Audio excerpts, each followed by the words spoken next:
Senator Sullivan.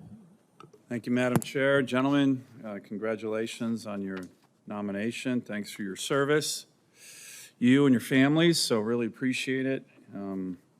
Very important that we have people with your caliber and qualifications to do this. I'd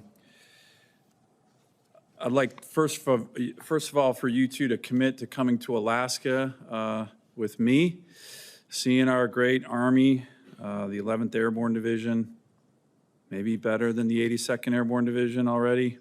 Little competition there. And to see what General Billy Mitchell called the most strategic place in the world. Have either of you been to Alaska, and will you commit to coming to Alaska with me to see our fine military forces there?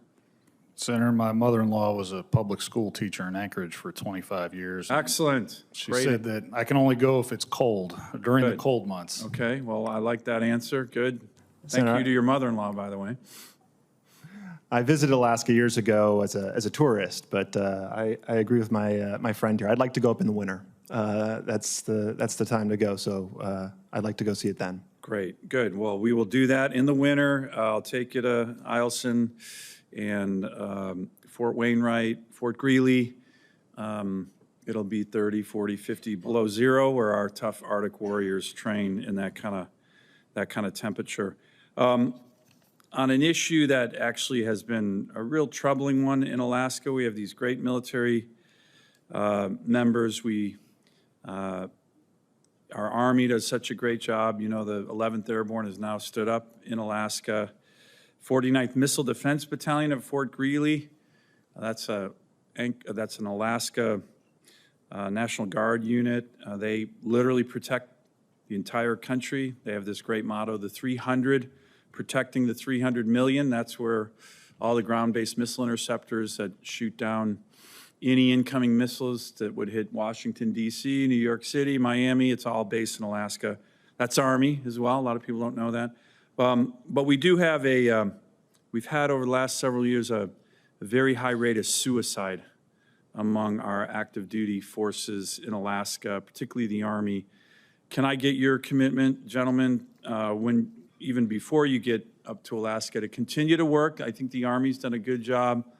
I think the top leadership at OSD has done a good job. But this is a tough issue, and it's it's kind of hard to get our arms around, but of course it's heartbreaking. Can I get your commitment to work with me in this committee on this issue to keep, the rates are starting to come down, but they were super duper high with regard to the active duty component of the Army in Alaska, and we need to keep the trend going down.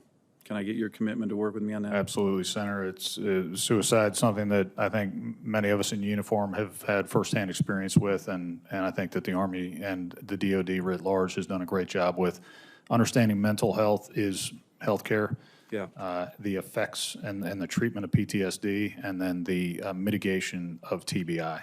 Good. Mr. O'Keefe? Absolutely, Senator, and I would compliment I've worked on legislation on your behalf in this area. I know that this is a focus, and I would compliment the Army. I agree with you. I think they've taken this very seriously and have reacted appropriately. I would highlight, I think one of perhaps the best things the Army did is they started asking people who wanted to go to Alaska to volunteer, as opposed to just sending people who had no idea what they were in for. And that's been a very effective thing, I think. Yeah, you're making a really good point. The 11th Airborne, they rebranded that. That's an airborne unit. Like I said, it's always good to have competition, right? 82nd Airborne maybe was getting a little too, well, they just didn't have enough competition. Now you got the Arctic Angels, right? Great storied history, by the way. A lot of people don't know the 11th Airborne's history in World War II. Very impressive. But I think you're right. You give a unit, a mission, high morale. It's starting, but we got to get to the number. We still have numbers that we don't like, that we don't want in terms of suicide there. Let me ask one final question. I just want both of your views on recruiting, right? We went through this really bad recruiting crisis, particularly for the Army during the Biden years. Look, I have a whole host of reasons I think that happened. The Biden era Army leadership, DoD leadership took their eye off the ball in terms of what it means to recruit young men and women who want to go fight and deploy and serve their country. They kind of turned it into this social thing, ridiculous ads for recruiting. I won't mention them here. Give me your view very quickly on why you think it's already started to turn around under the Trump administration, but what we need to do to make sure we don't have that kind of crisis that the Army had 2 or 3 years ago. We were off by like tens of thousands of recruits. And for an all-volunteer force, that's existential if you can't get young Americans to join our military. What do you think happened, and can you commit to me to continue to work on the positive trend we've already seen during the Trump administration?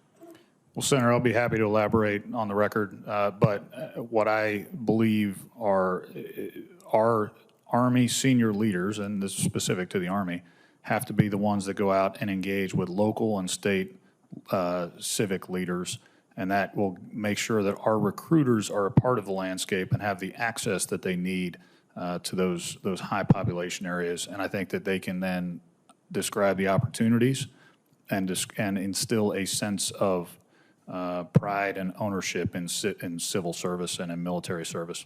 Good. Mr. O'Keefe? Yes, Senator, very quickly, I think the best thing that the Army has done is they've started to imitate the Marine Corps model on recruiting. They're sending That's never, by the way, in this committee, that's never a bad answer. They're sending some of their sharpest Madam Chair? officers. Right, Senator Reed? I'm sorry. I think you're way over time. I'm not, continue, Mr. O'Keefe. That's the best damn answer I've heard in this committee in a long time. It matters where you send your sharpest people, and the Marine Corps has been sending some of their sharpest officers and NCOs to recruiting for a long time, and it shows in the numbers. Great, good answer. Thank you, Madam Chair. That was outstanding. Enough of that, Colonel Sullivan.